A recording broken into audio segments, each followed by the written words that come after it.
so let's start. Assalamu alaikum and a very good evening, everyone.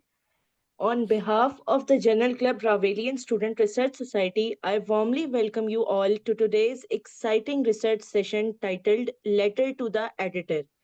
Tonight, we have the honor of hosting a globally recognized academic and researcher who has made remarkable contributions to the world of evidence based medicine. It is a true privilege to introduce our esteemed guest speaker, Professor Dr. Khalid Khan, ranked among the top 2% of the most influential researchers worldwide, a distinguished investigator at the University of Granada, Spain, author of the award winning book Systematic Reviews to Support Evidence Based Medicine, with an impressive H index of 100 above, over 600 peer reviewed publications, and supervision of 25 plus theses. He currently serves as a professor at both the University of Birmingham and the Queen Mary University of London and has formally edited prestigious journals including BMJ Evidence Based Medicine. We are deeply honored to have him with us today. Sir, the virtual stage is all yours. Okay, thank you very much. I first would like to welcome you all and appreciate the invitation. Could you confirm that you can hear my voice? Okay. Yes, sir, we can hear you clearly. All right, thank you. So I'm also going to now share the screen so I can show you the slides I have prepared. And if there are any comments, I at the start would like to say that please write them in the chat because I will keep an eye on the chat. And as comments emerge, I would hope to address them as they come forward. Okay, so are you able to see my screen? Yes, sir, the slides are showing All right, properly. very good. Yes, sir. Let me just make sure that I have the comment screen also visible to me while I show you the slides. Okay, I think that should work okay. All right, so I have presented on how to write a letter in the past, but for today I have made a special presentation. And I'd like to explain why. First, the reality is that the landscape in which science is published is evolving and changing. So, a letter to the editor is something we inherited from the previous century, but it now exists in many different forms. One of those forms is the classical letter to the editor, sometimes also called correspondence. But there are also various other ways to comment about material you read in a scientific journal. And you may call your comment or letter post publication peer review if your comment concerns a published article. So that is the background to how I would like to develop the presentation for today. For myself, I would like to make a very brief introduction, which is that I am based in University of Granada in Spain. And I'll give you a little bit more of my history in just a second. And just to remind myself and anybody else who will watch this video after this presentation that this particular session is in response to the call by the Rawalian Student Research Society. So I thank you again for your invitation. And I'd like to further add in this intro that in addition to the book on systematic reviews, which was mentioned in the introduction, I also have a book on integrity of clinical trials published recently. And both of these books cover important elements of post-publication peer review, which I will explain in today's presentation. But just before I progress, I'd like to divert a little bit and take you quickly to my internet, to my YouTube homepage. Here you will see my YouTube channel. It looks like this. And well, it has many videos, but they are organized in playlists. So when you check out the various playlists in the channel, let me show you here. You will see that I have a playlist on glossary of terms for healthcare research. And then, well, the guide on meta-analysis is in Spanish, but I'm keen to produce one very quickly in the near future in English and possibly also in Urdu. And then there is specific videos on women's health. But I think most interest to you will be the playlist on research integrity, as well as one on evidence-based medicine. And between the two of them, they have around 80 or 90 videos. So please do engage. And if you think there are topics that are missing and would like me to cover, I'll happily produce materials for you. So diverting back to the presentation, I take you now to my career starting in 1983 in Karachi, where I did medical school. When I finished medical school, I did my first year as a resident in Kenya. And at the end of that period, on return to Pakistan, I had my first paper published. And with beginner's luck, it was accepted on first submission. Then I completed my clinical training in Pakistan. And the next phase of my life, from 95 to 2020, 25 years, from Canada to England, I had the opportunity to work as editor of these various journals that I highlight here, including as chief editor in the British Journal of Obstetrics and Gynaecology. And in 2000, I moved to Granada in Spain. And since my move here, I have taken part in special issues and have taken a role in a Spanish journal. The journal publishes both in English and Spanish. And if you look at my publications in PubMed, combining my author name with the publication type letter, you will see 27 publications. And you can see that between 96 and 2025, I have various publications as letters. Most of these are in response to letters written concerning my publications. And some of them are independent comments submitted to a journal where the editor has accepted to publish them. I guess what I want to highlight is that writing letters to the editor is a normal part of medical academics life.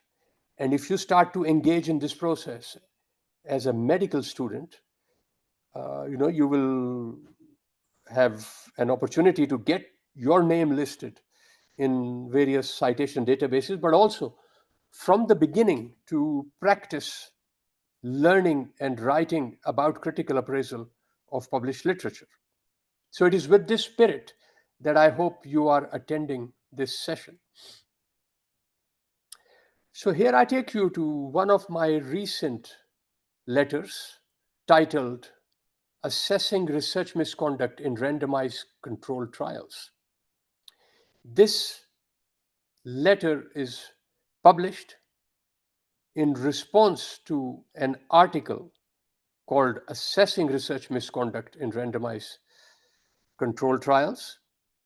And after my letter is published, the editor has also obtained a reply from the authors, and the letter and the reply are both published together in the same issue.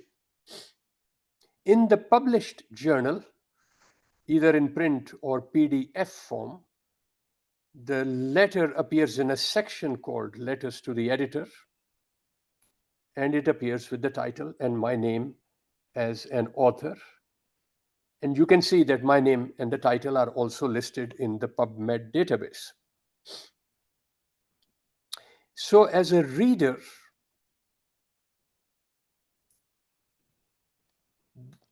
you can write letters to the editor to challenge authors or to spark debate and expect to have a reply published in response to your letter.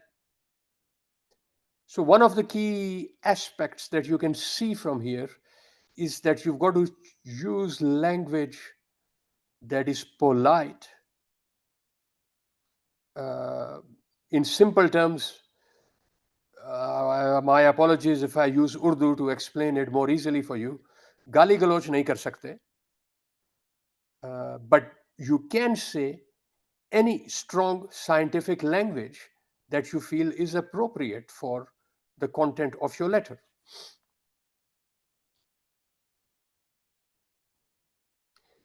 Now I turn a little bit to what is post-publication peer review and how a letter to the editor fits in this context. So for this, the important thing to begin to see is that research process takes a long journey from the time you begin to formulate your research question, then you make a protocol, then you get approvals, then you run the study, then you analyze the data. You're not audible. Let me just double check if I got muted. Am I muted? Can other people hear me? Yes, sir, we can hear you clearly. You are audible. Okay. Are there other colleagues who also have some difficulty apart from Kashif who complained? No, sir, your voice is clear. All right, thank you. In this case, I will continue. Kashaf, I'm sorry that you can't hear for some reason. I return back to my presentation, highlighting that until the time you reach as an author to submit a paper to a journal, you have normally undertaken quite a lot of work, in some circumstances, even decades of work. You submit your material to the journal. In this material, there is normally a cover letter. But when we talk about letter to the editor, this is not the cover letter. Then the submitted material may be a short communication. Sometimes this is called a research letter. And the letter to the editor that we are talking about today is not this research letter.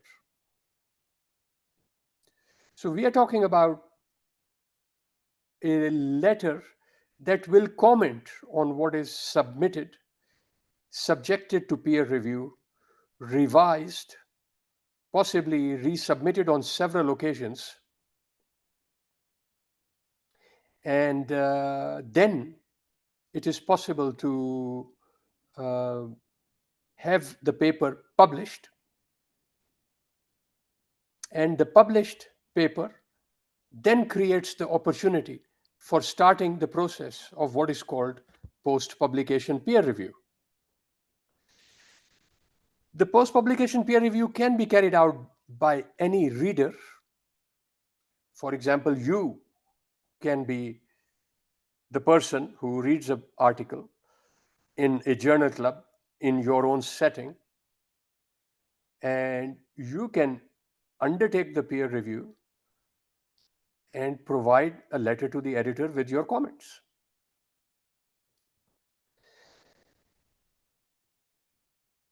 It's important to recognize that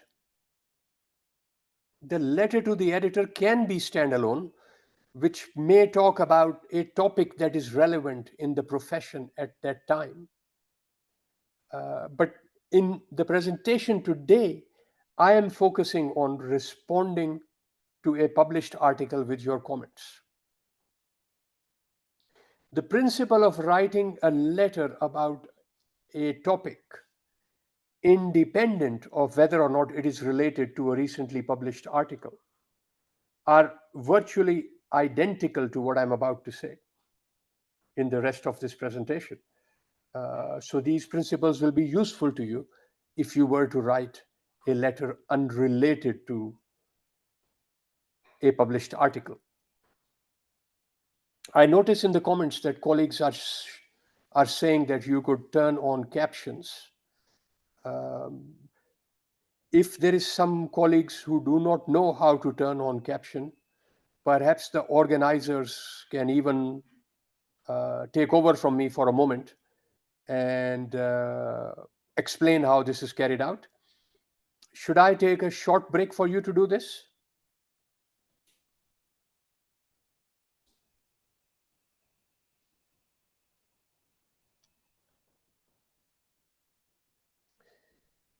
No, I sir, I have two think comments. we should continue. We will sort this out.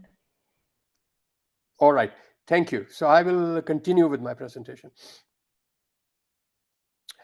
All right, so returning back, I've explained to you in this slide the process of getting published.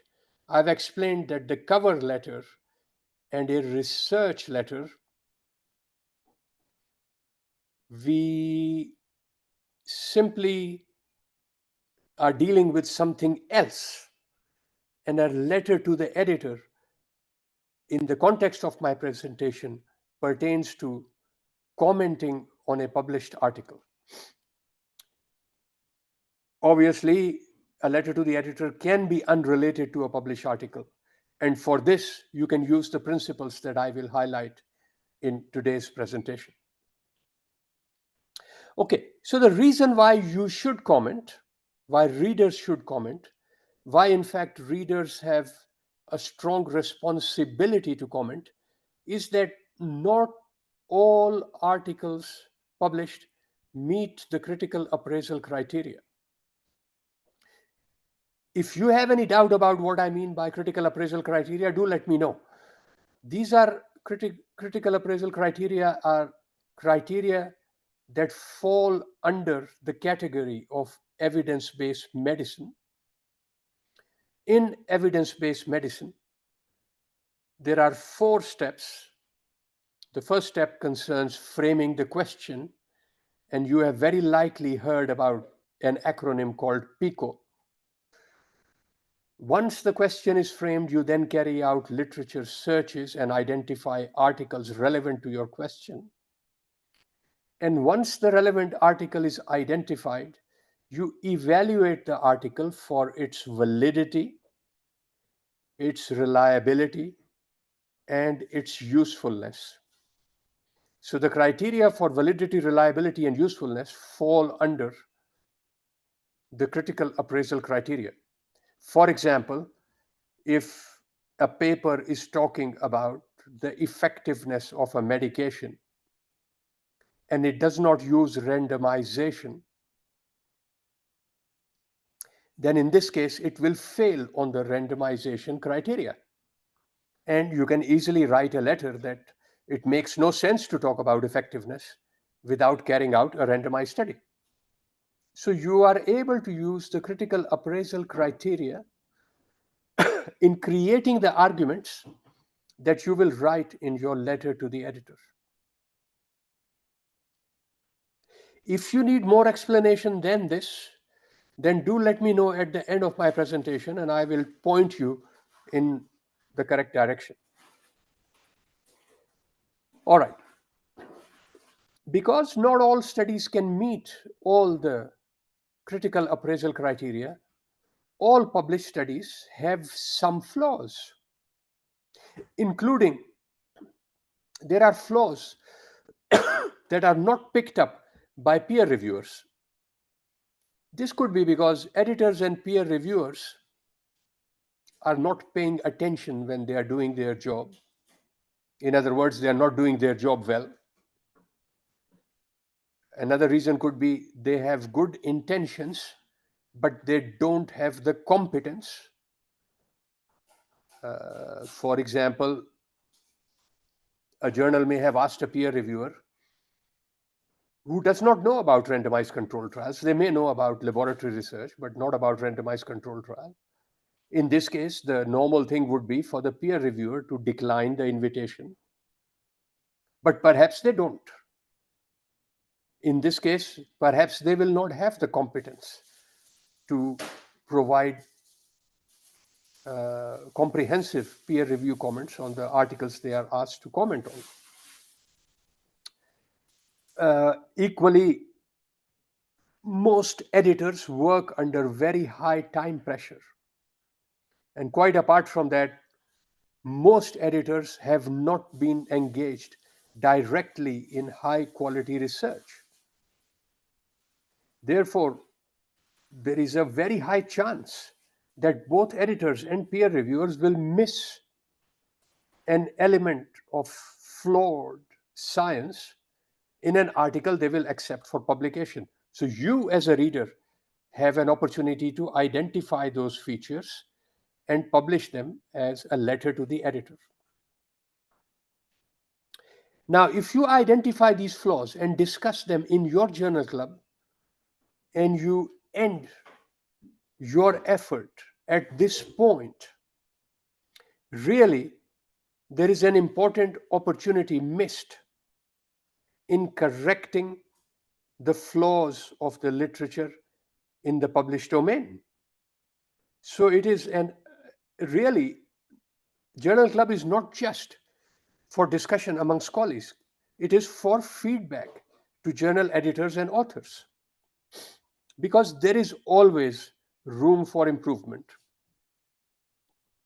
Now, journals frequently, in their instructions to authors, give a deadline for receiving a letter to the editor. For example, in a recent instance, the Journal of American Medical Association instructions to letter to the editor, we identified that they say that you should write your letter within 4 weeks of publication of the article. If you miss the 4-week deadline, then you can use your critical appraisal to make those comments on social media platforms, even if the journal does not accept it. And I will highlight to you one of those platforms in the presentation today as we move forward. I'm going to just stop here for a second and ask if you have any questions or comments.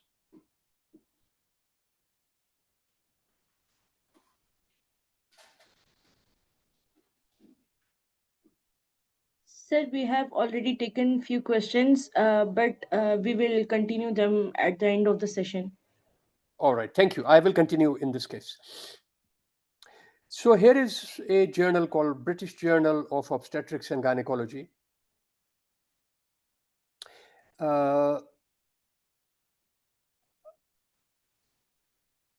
I have just received a question saying, why do journals have deadlines for submission? This is Mohammad Askar. Thank you for your question. Good question. In fact, you are quite right. Given that we live in a world where previously flawed research should be removed from our current consideration, it is important that previous flaws are also highlighted, regardless of the deadline of the journal. I appreciate that this might change in the future, but as things stand today, most journals will have rules about 4 to 6 weeks as a deadline for receiving letters. I believe the reason for these deadlines is simply a way to allow the journal to control its workload. But the responsibility for reader and scientist is greater than the workload of the journal. So this is why I think what I'm going to present to you about commenting via social media, the academic social media, is an important feature which I hope you will have an important takeaway message from today's presentation.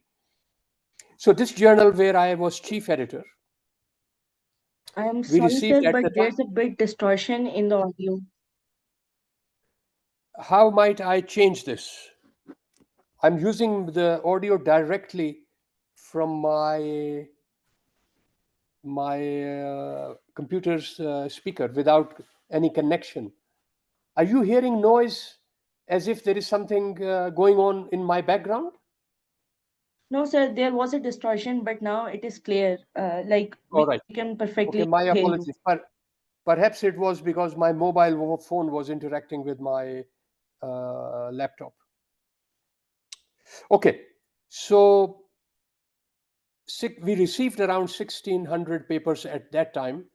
We rejected 88% of them with or without peer review overall. Amongst primary studies, where is data are collected from patients, the acceptance rate was around 15%. For systematic reviews, it was around 30%. But for letters, it was over 95%. So the only letters that we rejected really were the ones that had nothing scientific to add or that used an impolite language towards the authors or towards the topic, the players in the topic on which they were commenting. So, that is another important reason to be careful about the language used when you write a letter to the editor. The language at a personal level need to be polite, but the language at the scientific level can be robust. For example, you can say failure to randomization invalidates the finding of this study. This is strong language, but there is no impoliteness in this language. Such a letter should be accepted by the journal editor. So, as far as the journal editor is concerned, publishing the letter helps with the impact factor of the journal, so they like to accept letters. The authors who reply, who or even who don't reply to your letter, they get a citation to their paper because your letter will contain a citation to the article about which you are commenting. And if the journal reply also to your letter, then their own original article gets yet another citation. So the process of publishing letters is a win-win for all people involved, the journal, the authors, and yourself as the writer, because your own professional standing will be improved as a result of you having published a letter by commenting on a published article.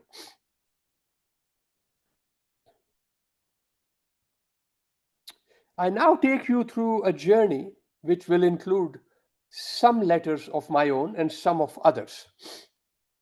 Here is an article that was published in 1996. I'm sorry you can't see this year of publication probably on your screen because it is printed too small. And concerning this paper of mine, co-authored with other colleagues, the journal received several letters. In 1996, internet was only beginning to become available. I wrote my first email in 1995. So you can see the technological element of the development related to science communication post publication was not well developed. And in the way the communication occurred about this paper, the journal chief editor used this title in his section called Letter to the Editor, where they highlighted that this type of communication will hopefully become the norm in the future. And when you go in PubMed to have a look at this published article and its associated letters, you will see that there are several letters together linked to each other in the PubMed, either through comments or through similar articles. So, as an author, a learning point is that expect to receive letters to the editor about your article. Expect also in the current day comments on social media, and be prepared to reply honestly and completely to all of these comments made. And I remind you, this is 1996 when the internet is in the early stages of its development. Now move to another article of mine. We have now moved to 2004, and here is an article. Well, it happened to be about cricket, but it's published in the British Medical Journal. And at this time, the journal received 70 letters concerning this article. 70. They received all these letters through their electronic portal. And this is a portal where people were given opportunity to make comments freely and quickly without much editorial oversight. And subsequently, from this electronic communication, they selected some for publication inside the journal. But because they received 70 letters, they were able to write in their correspondence section that there were a lot of comments. Say we only present some selected material in the print issue. And from this, I highlight that as an author of a controversial topic, expect to receive lots of comments, and then you have a responsibility to reply to them in the same way as you have a responsibility to reply one or two comments. So now if you look at the context, we have moved from 1996 to 2004. We are still talking about 20 years ago. Transition to the internet is taking place, and the journals are using a hybrid model of publication. They want to receive comments from readers in electronic format, in digital format, in online format, and they're selecting from those a few for publication. You can see that the journals have a strong desire for interaction with their readers. So it is only for the readers to interact that is missing. If you are able to fill that gap as medical students in your interaction, then the correspondence that you make through letter to the editor will be received with open arms by journals. We now move to recent times. Here, I take you through a story influenced by comments made several years after the journal article publication and its consequences. And this is where I want to highlight how the transition is occurring and has to some extent occurred in post-publication peer review. And this also touches on the point made earlier as to why the hell do the journals need to have a time limit on letter to the editor. So this story, we start backwards. In 2023, an article is retracted. The retraction occurs in September 2023. However, an expression of concern about this article is published in December 2022. We are talking about around a little under 1 year earlier. Imagine this happened 22 years after the first publication of this original article. If the process of writing a letter to the editor was controlled by the time limits applied by journals, as correctly pointed out in the webinar chat conversation, then perhaps this retraction would never have occurred. And I explained to you how we arrived here. In 2015, 14 years after the publication, first comments appeared concerning this paper in an academic social media platform called PubPeer. And it suggested that with forensic analysis of the images published, it appears that the figures have been manipulated. And then 6 years later, the same comment was repeated by another commentator on the same academic social media platform. So you can see that a letter to the editor written 14 and 20 years after the original publication of the article outside the journal on an academic social media platform forced the journal and the institution of the author to undertake an investigation and subsequently confirmed that the images were manipulated. And then this article was retracted from the science literature. Now, can you imagine that this work was all carried out at Stanford University in the USA, and the author of the work was none other than the president of the Stanford University at the time in 2022-23. In the end, as a result of this retraction, which resulted from the letter to the editor written on the social media platform, that ultimately the president had to resign from his post. So here is the importance of undertaking appraisal, critical appraisal, and following up on the appraisal findings.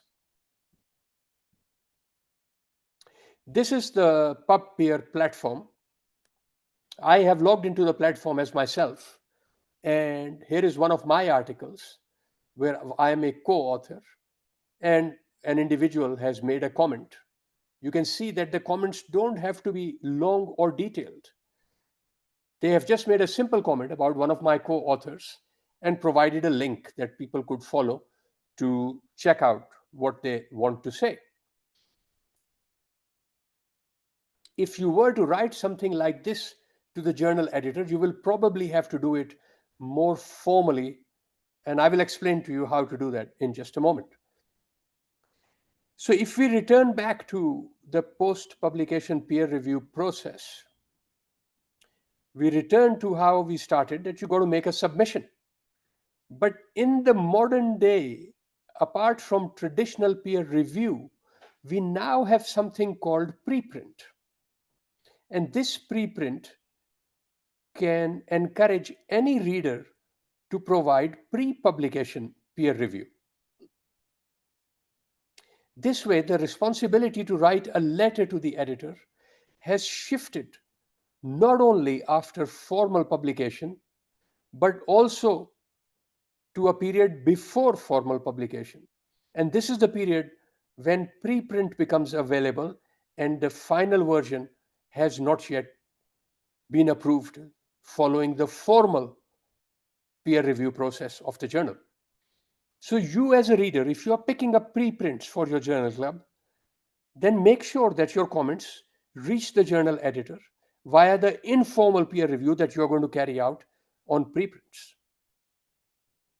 And then when the papers are accepted and published, the subsequent peer review process is not limited just to letter to the editor, because the letter to the editor has now evolved beyond correspondence inside a journal to a situation where you are able to make comments on platforms like PubPeer, on LinkedIn, as well as in blogs, and possibly also via comments on digital correspondence that the journals may have platforms for in their own electronic existence. So now, bringing this presentation to an end, I'm going to bring you some specific advice on how to convert your critical appraisal of an article into a letter to the editor. And this extends a post that I have published on my LinkedIn platform.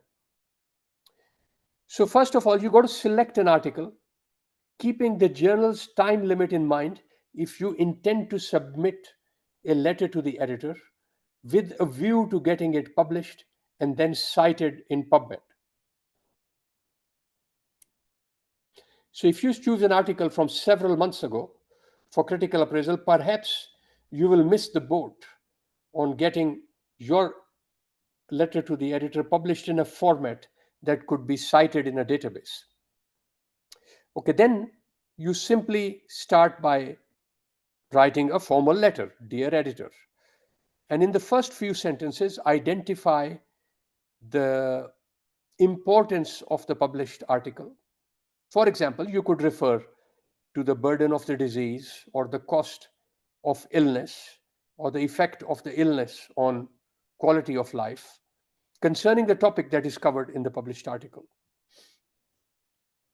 Then you can pick up something that is controversial in the published article. And you could even use inverted commas to identify the text from the article on which you would like to comment. You can, of course, paraphrase it, but using the inverted comma format with the reference cited, which normally would be the first reference in your letter, will be another way to present the initial part of your letter. Then in the subsequent sentences, and perhaps this will be the second paragraph of your letter, you need to state why the issue you identified that you possibly put in the inverted commas in the previous lines has some illogicality, has some scientific flaw, or has some impertinence to clinical practice, or have some error or flaw. Give your reasons. I give you a simple example. Perhaps the p-value calculated is incorrect, and you have checked it by using an online calculator. For example, if you have used the mean and standard deviations reported in the tables and discover that the p-value is incorrect, then you can provide a printout of the online calculation along with your letter and include this information in the text of the letter. And give reference to, in your case, the website where the online calculator exists, or if you have another reference to an authentic critical appraisal or methodological source or reporting checklist, then refer to that source to strengthen your argument against the point that you are challenging. With this, you will be able to complete the second paragraph of your letter. And in the end, you should give some concluding remark. The concluding remark should not necessarily be overtly negative against the article published, but it should be a constructive remark about how things could be done better in the future, or how the reporting of the article could be more complete and more transparent through your letter so that future readers can avoid erroneous conclusion. So this way, you construct your letter in 3 paragraphs where you have an introduction where you identify the original article, its positive points, and its error on which you are going to provide a detailed comment in the second paragraph. And your detailed comment should be referenced and backed by evidence. And your last paragraph should be a summary of your comment and how this is constructive for the future. And then you just have to add your name and affiliation and the reference list and send it to the journal according to the format they wish to receive in. In some journals, they might want to receive it as an email to the editor. In other journals, they might ask you to upload your drafted letter as a submission through the digital format.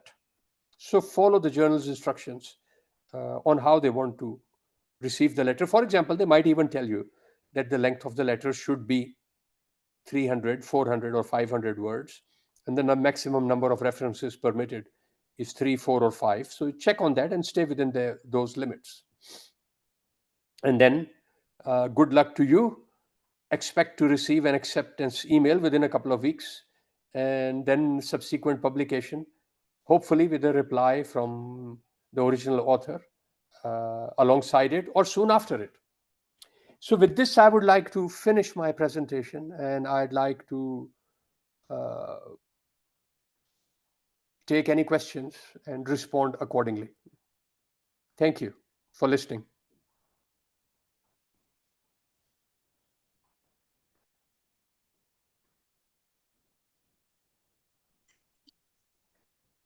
Thank you so much, sir, for such a valuable and thought provoking session.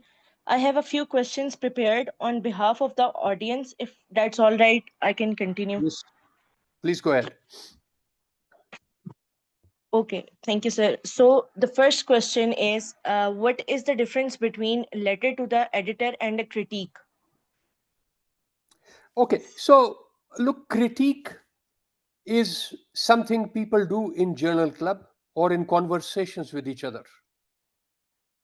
Putting that critique formally in a letter to the editor allows for that to critique to become part of the published record. So I presume by converting the critique into a letter according to the structure that I highlighted is what gives it shape to letter to the editor. And then when it is published, it becomes part of the published record. As I said before, if it does not become part of the published record, in current day and age, you have the option to place those comments in blogs, academic social media platforms, or in communication directly with authors. I also notice alongside that a colleague has asked, Muhammad Ahmad, that could a paper be retracted in light of a letter to the editor published? On this, I can give a small explanation. Maha Gul has also a question about preprint. Could you remind me if I forget? Uh, the issue of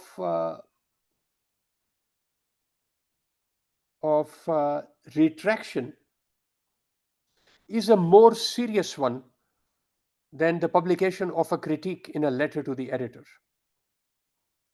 So an editor, so the reason for retraction, for example, could be that an article is fraudulent.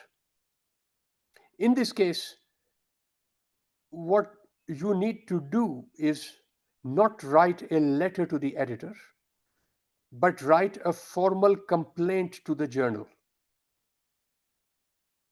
In this case, they can conduct an investigation, and if the investigation finds your concerns raised, they can then retract the article.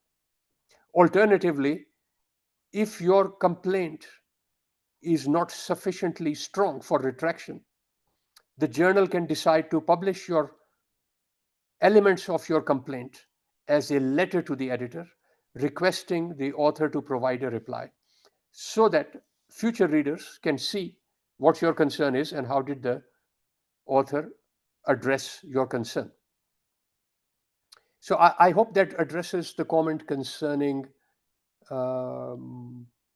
retraction. I now turn to, well, I stop here just for a moment, unless there are any questions coming from organizers. Okay, sir. Thank you for that. Should I move to the next question that have already been written on Yes, behalf please. of the Okay, sir. Sir, the question came was that letter to the editor is as important as meta-analysis or cross-sectional study. Like, does it have any worth for USMLE or PLAB or residency exams? Um, what can I say? You got to put this in context. When you are referring to, well, in PLAB, obviously, they don't ask you if you published a letter to the editor, right?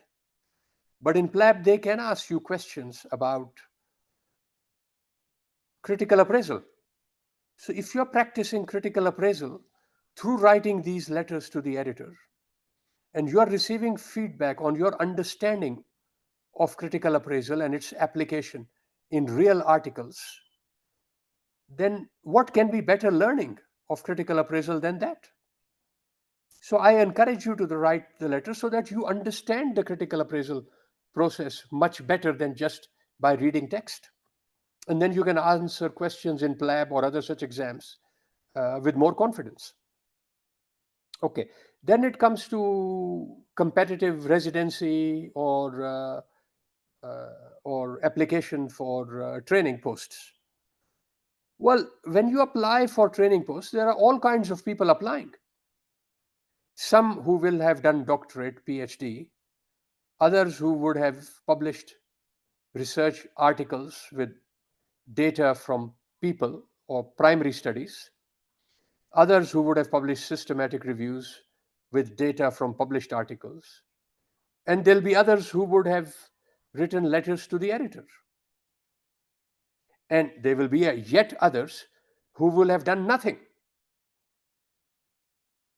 So the letter to the editor will have some place in your assessment as a candidate, and compared to somebody who has done nothing, that will add value. I hope that explains uh, how we should look at this issue.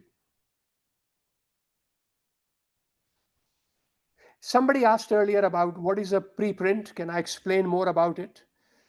Uh, okay, now I have come to know there are around 100 recognized journals inside Pakistan, according to PMDC or Higher Education Council. I believe 4 or 5 of these journals are in PubMed. I don't believe any of the Pakistani journals have the option of publishing preprints. But most reputable journals and publisher platforms are automatically moving to the processing of papers with the option of preprint. So, what preprint does is it makes your submitted manuscript available to the public on the day it is sent for peer review. And the single blind peer review, confidentially undertaken by journals, takes its own time and toll on the authors.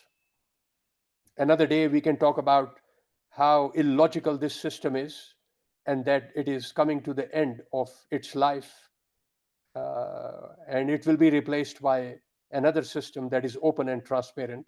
And this is already happening in top journals. But as preprints become available, readers can act as peer reviewers pre publication. And you have the option to provide your comments directly to journal editors by reading and applying critical appraisal criteria to the preprints that become available. I strongly encourage you to check out preprints now that we've broken the silence on this topic. And I am in no doubt that in due course, nearly all Pakistani journals will also have the option of preprints becoming available.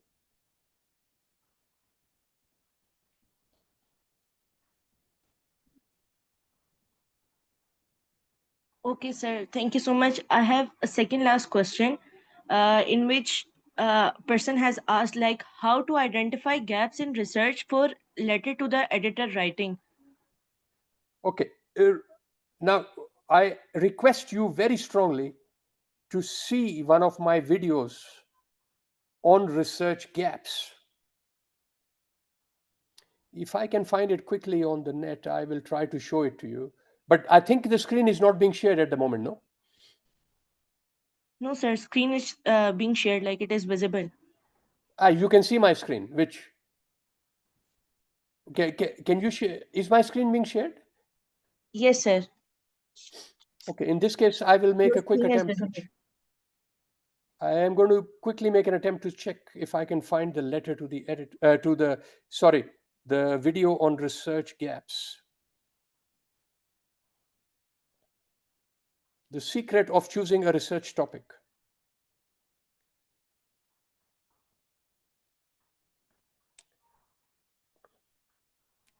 So this is the video. And here I explain how to determine research gap and research. This is where I explain how to select research gap and research priority. Now I come back to our chat. Where am I in the chat?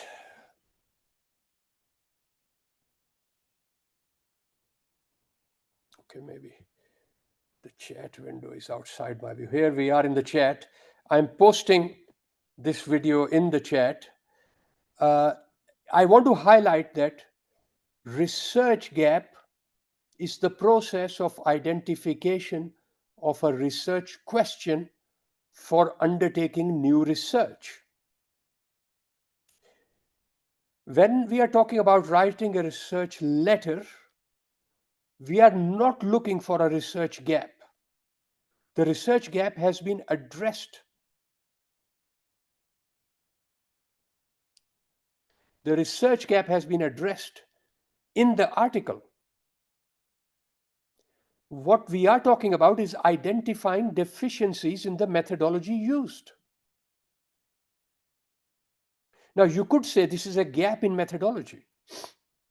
But strictly speaking, the term research gaps means which research question or which PICO question does not have good evidence in the literature. I hope I make the distinction clear. Yes, sir, for sure. Sir, I have a last question. The question says that how influential are the letters in changing clinical practice? And can AI be used for such writing? Is it Okay, ethically like supporting to use AI? okay. Look, perhaps if you want one day, I can do a separate session on use of AI in science writing. The use of AI is permitted in science writing, but you have to identify which AI tool you used and what you used it for. And you have to report this either in the methodology section or under the acknowledgement section. I don't believe there is enough time today to give you more detail than this on science writing and use of AI. The other related question, I think, was, is there a possibility that uh, that a letter to the editor can change practice? In critical appraisal, there are three elements. One element is validity, the second element is reliability, and the third element is usefulness. So usefulness relate to clinical practice. So if a paper has deficiencies that affect its usefulness for clinical practice, then certainly letter to the editor can cover this point in the body of that letter. For example, the authors may have said the conclusion of the paper is that these findings now should be used to create new clinical policies or protocols. But if they have some inherent flaw in the methodology, and you identify that in your letter to the editor, then your conclusion could be that in light of the error or flaw identified, it is premature to change clinical practice. We need further research with this or that design or the flaw corrected in the future.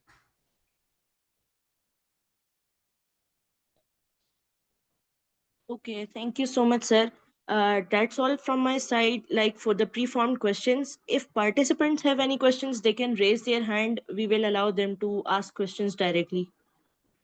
Okay, I'm just noticing here a comment by Muhammad Ahmad, which says, what are the letters to the editor that don't involve critique?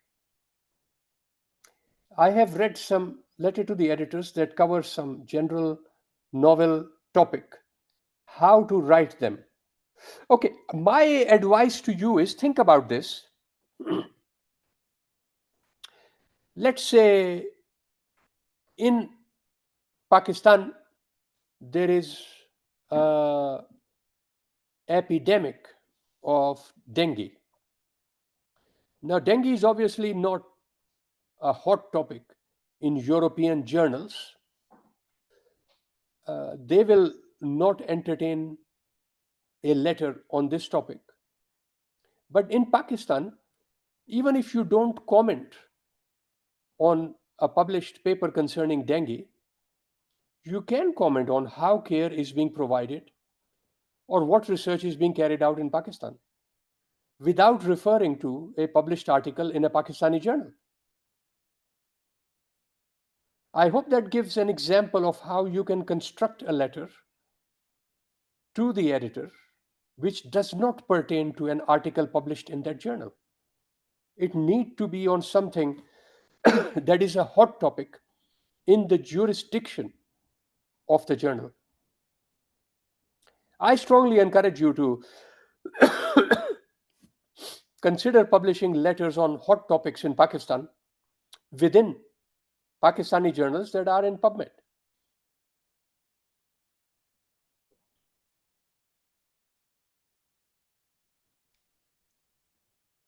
There are other comments which I in the chat which I presume are pertaining to the organizers. So if you want me to cover in the future some topics like use of AI in writing or what is a cross-sectional study,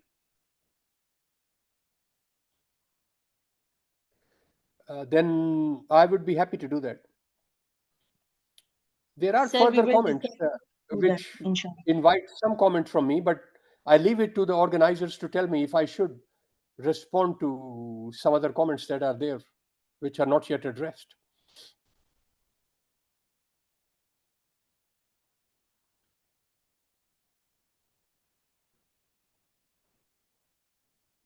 Yes, sir.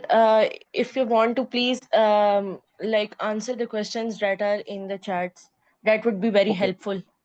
Okay. So Ahmad Hussain has asked, has put a comment that can we write a letter to the author, a letter to the editor if author has already given its limitations in the article? In this case, obviously, the letter will not add something new.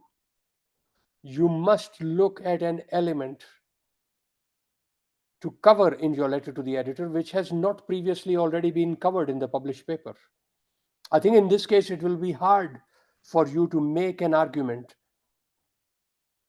to convince the journal editor to publish your letter. There is a comment about how to get well versed in writing in the correct format and wording. I strongly, this is Abad Ahmad Tur, I strongly encourage you to write as often as you have opportunity to write letters, because every time you write, and maybe even if it is rejected, you will have an opportunity to learn from the experience. Another question, Mohammed Asghar has, do high impact factor journals have more stringent acceptance criteria? Yes, they do. You will need to really pick up something that is strong in terms of the critique to convince uh, editors of top journals, because they tend to be arrogant people who care little about medical students writing from Pakistan.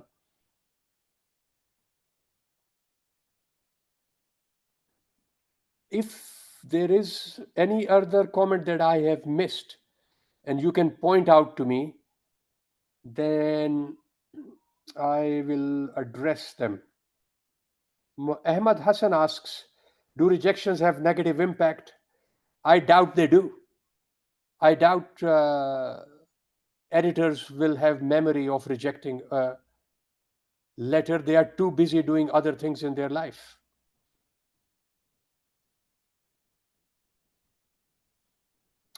Muhammad Ahmad also asked if there is a hot topic, should we write a narrative scoping review or a letter? I would recommend to starting with a letter first because the acceptance rate is likely to be higher. If you write a scoping or narrative review, what chance there is that you as a medical student can compete with other seasoned experts writing a narrative or scoping review? In fact, for a narrative or scoping review, the editor may have invited the expert. So if you are not invited, I think your best chance of getting accepted is through a letter to the editor. I think with this, I have covered everything. Yes, sir. All the questions have been addressed very well. I think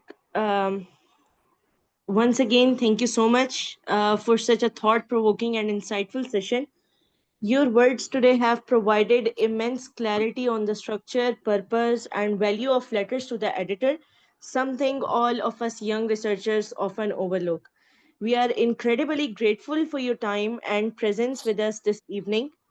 To our audience, thank you so much for your enthusiastic participation. Stay tuned to RSRS General Club for more such enlightening sessions. Thank you so much, sir, once again, and Allah Hafiz and take care.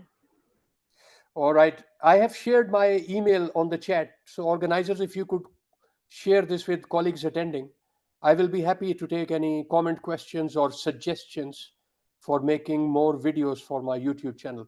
I appreciate your invitation and Yes, thank sir, you. we will definitely Khuda do Hafiz this. to all of you. Allah Hafiz.